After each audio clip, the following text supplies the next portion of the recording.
Work was never easy. Even in the 1950s, we were dealing with crimes that were several years old. Now, 60 years on, it's very hard to find witnesses or documentation that can secure a conviction in court.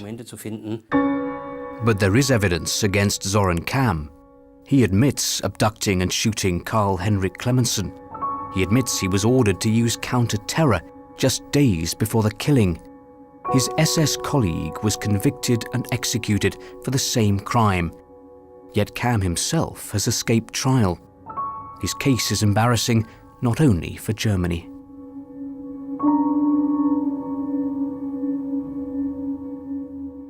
I always thought that there should be a conviction. And I feel that there's something rotten in the state of Denmark.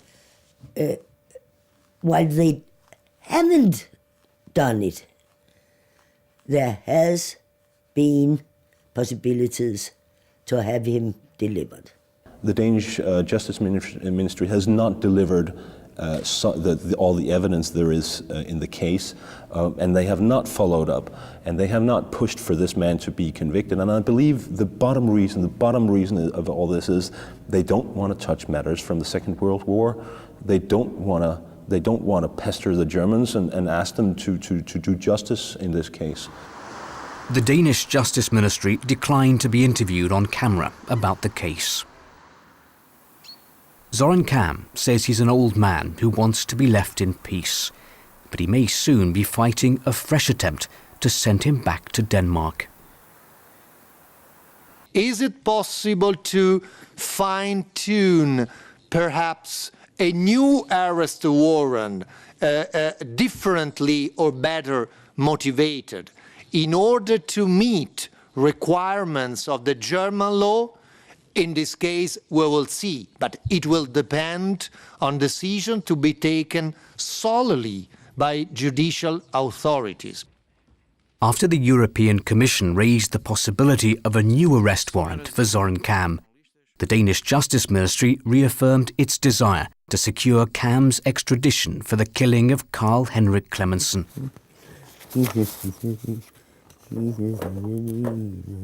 This is how I remember my father. And he had such a kind voice. This is very much like him. But he is also very young, maybe 20. This is from 1933. Oh, this year I remember. Elizabeth had that year. 65 years after her father's death, Mona Clemenson is still haunted by his killing.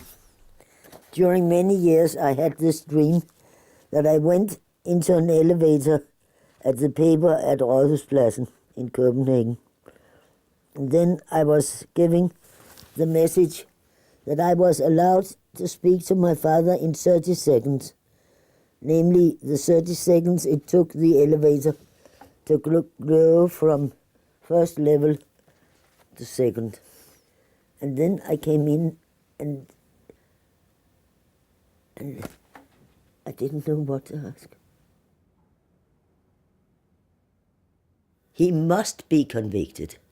It's absolutely necessary that these men are brought to court, are sentenced, and that the sentence is loudly and clearly spoken out. In our case, we are not on a train of revenge. Not at all. He can live down there for me as long as I don't meet him on the street or he doesn't knock on my door with a gun. But he has to be sentenced. There has to be a sentence. He has to be convicted. If not, there's no justice anymore for anyone.